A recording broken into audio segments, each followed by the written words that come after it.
రాజకీయ నాయకులు బయట తిరిగే పరిస్థితి కూడా లేదు. ఈరోజు మేడే కార్మికులకు ఏ విధంగా అయితే స్వాతంత్రం వచ్చిందో 3 విధాలుగా ఆలోచిస్తే, ఒకటి ప్రజలందరికీ మరో స్వాతంత్రాన్ని తీసుకొచ్చిన ఘనత ఎన్డీఏ ప్రభుత్వాన్ని చెప్పి మరొక్కసారి మీ అందరికీ తెలియజేస్తున్నా. ఆ రోజు నేను, జనసేన అధినేత పవన్ కళ్యాణ్ గారు,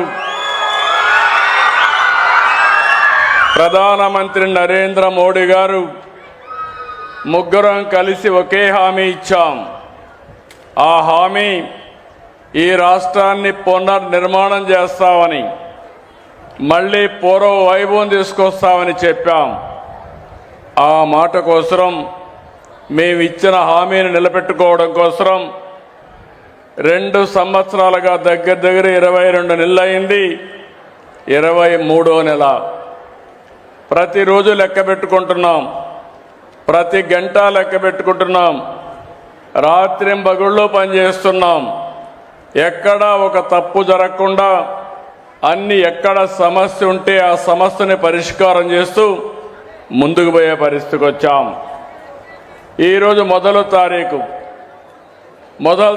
అంటే మనందరికి గుర్తొచ్చేది పేదల సేవలో.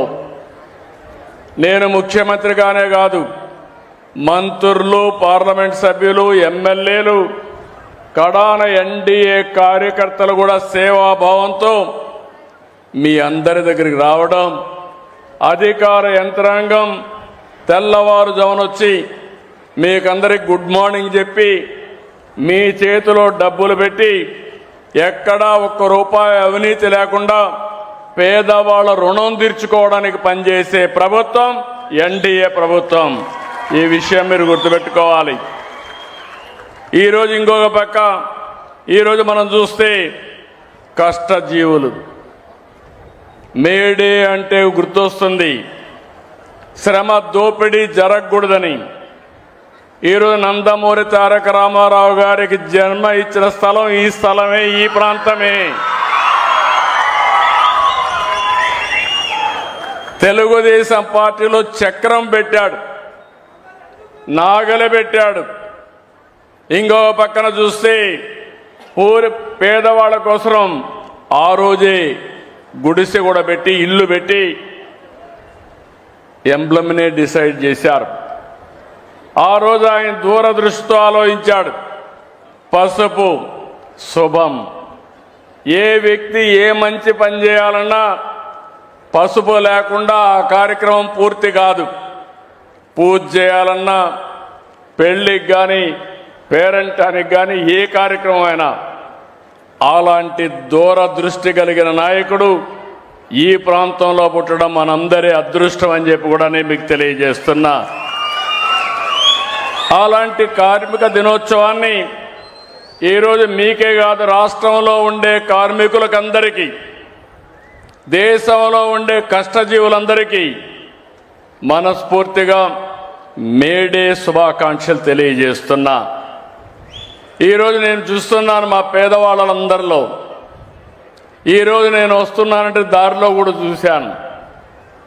మీ ఆనందం చూసినప్పుడు నేను పడిన కష్టం మర్చిపోయి ఇంకా గట్టిగా కష్టపడాలనే ఆలోచన మా అందరికీ వస్తూ ఉంది. 63 లక్షల, ఈరోజు మీరు చూస్తే 62,47,000 మందికి ఈ ప్రభుత్వం వచ్చిన తర్వాత 63,188 కోట్ల రూపాయలు ఇచ్చాం. ప్రతి నెల మీరు చూస్తే దగ్గర 2,721 రూపాయలు. అంటే డబ్బులున్నా లేకపోయినా 2,721 కోట్లు మీకోసం రెడీగా పెడితే తప్ప ఆ రోజు మొదటి తారీఖు గడవదు. ఆ విషయం మీరు గుర్తుపెట్టుకోవాల్సిన అవసరం ఉంది. కష్టాలున్నాయి, దేశంలో ఎక్కడా లేదు. సంవత్సరానికి 33,000 కోట్ల రూపాయలు ఖర్చు పెట్టి ఏకైక ప్రభుత్వం భారతదేశంలో. అంతేకాదు, అతిపెద్ద డీబీటీ ప్రోగ్రాం ఈ పెన్షన్ల కార్యక్రమం అని చెప్పి కూడా నేను మీకు తెలియజేస్తున్నా. నేను దీన్ని భారంగా ఆలోచించడం లేదు, బాధ్యతగా ఆలోచిస్తున్నా. పేదవాళ్ళకి వెసులుబాటు కల్పించడానికి ఈ ప్రోగ్రాం ఎంతో వెసులుబాటు ఇస్తుంది. ఉదాహరణకు మీరు చూస్తే 4,000, దివ్యాంగులకు 6,000, కిడ్నీ పేషెంట్లు ఉంటే 10,000, మంచానికి పరిమితమైతే 15,000 మానవతా దృక్పథం ఇచ్చే ఏకైక ప్రభుత్వం ఆంధ్రప్రదేశ్లో ఉండే ఎన్డీఏ ప్రభుత్వం అని చెప్పి కూడా నేను మీకు తెలియజేస్తున్నా. ఇలాంటివన్నీ ఈ జిల్లాలను చూస్తే దగ్గర 2,34,000 మందికి ఇస్తున్నాం. 102 కోట్ల రూపాయలు ఇస్తున్నాం.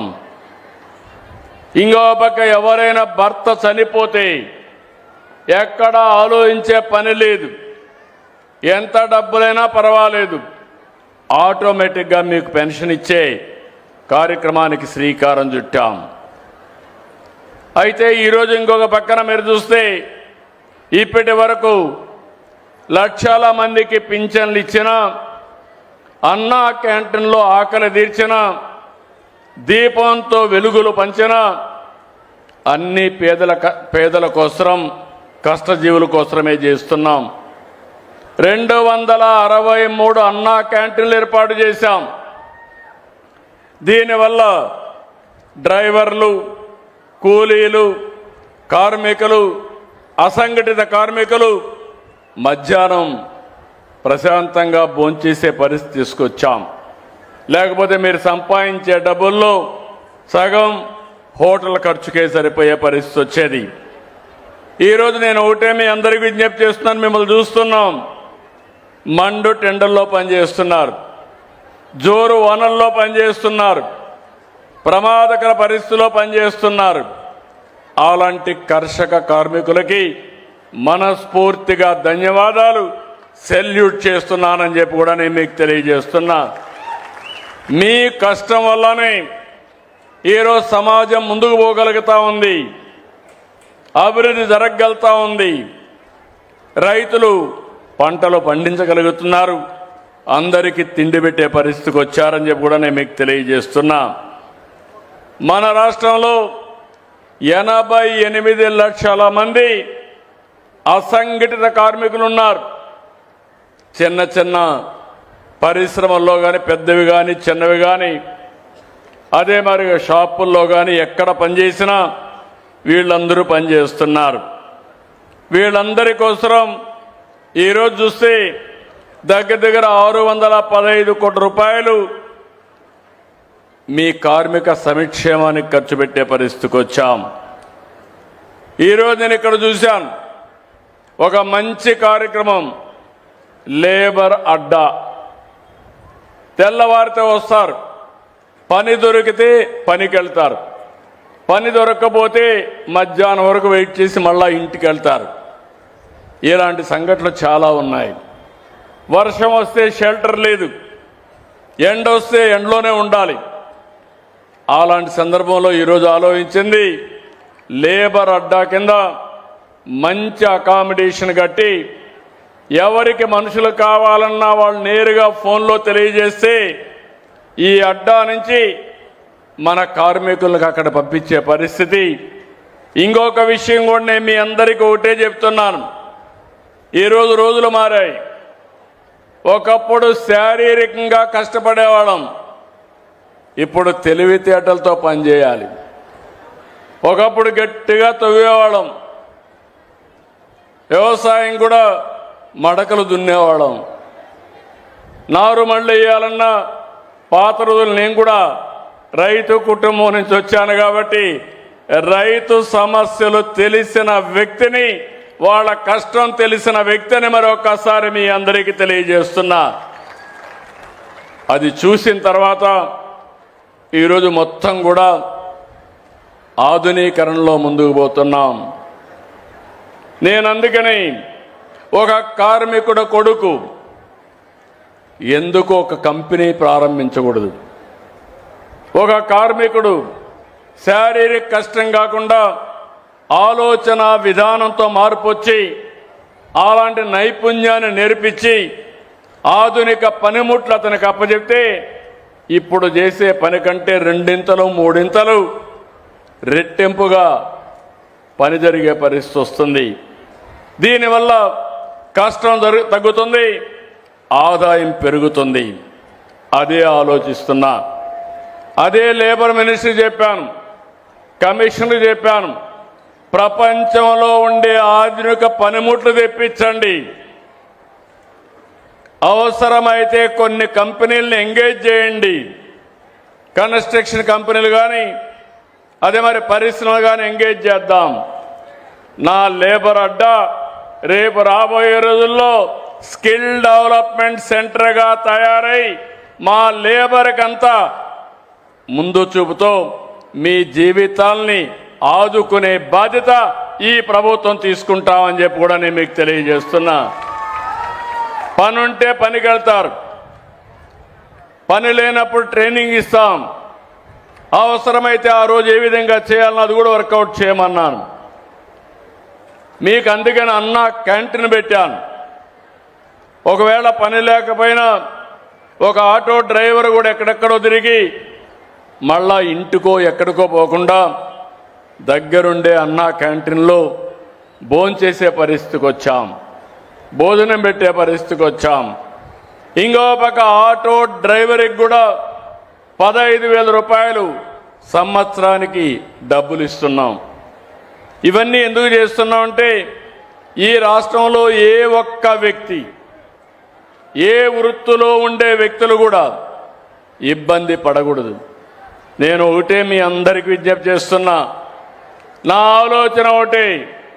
ఇప్పుడే కుమార్ రాజా గారు చెప్పారు, చాలా బాగా మాట్లాడాడు.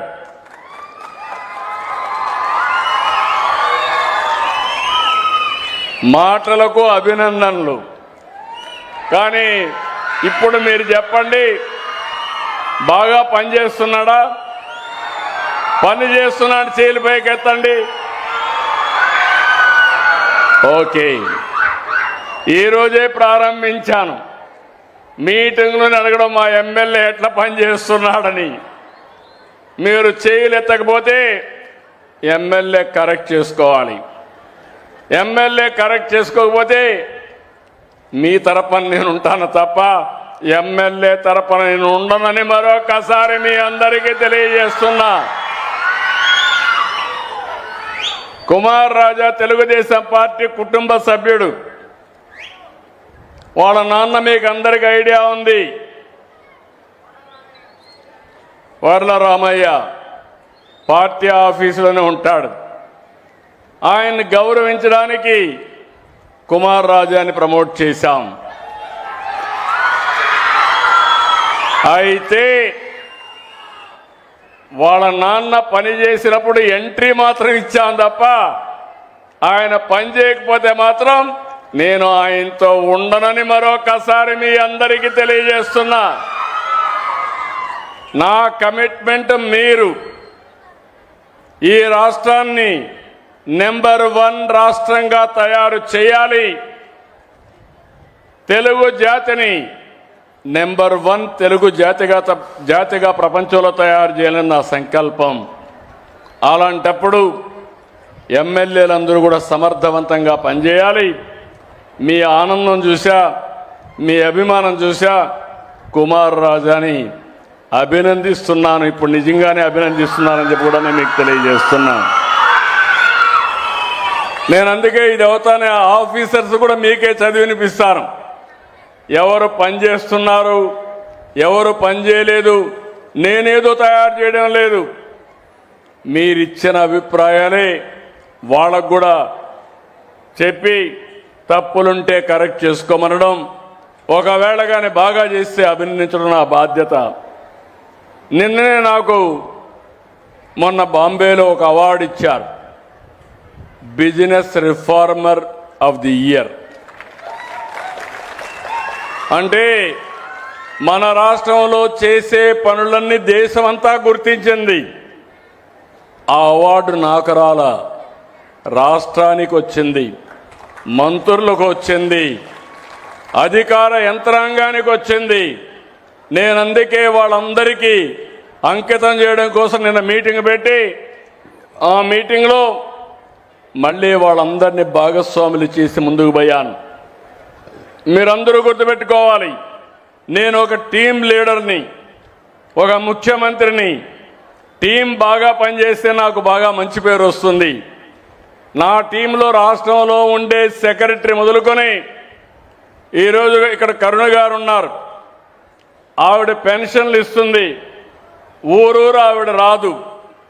కానీ 1,66,000 మందితో మీ పెన్షన్ ₹1 అవినీతి లేకుండా ఇస్తే అది ఆవిడ క్రెడిట్లోకి వస్తుంది. ఆవిడ కూడా ఒక టీం లీడర్. ఇప్పుడు నేను అభినందిస్తున్నా ఒక మహిళా ఆఫీసర్. ఈరోజు రాష్ట్రంలో ఫీడ్బ్యాక్ తీసుకుంటే అన్నింటికంటే టాప్లో ఉండేది పెన్షన్ల పంపిణీ అని చెప్పి మీకు తెలియజేస్తాను. 93% సాటిస్ఫాక్షన్లో ఉన్నారు. వినూత్నంగా ఎప్పటికప్పుడు చేస్తున్నారు.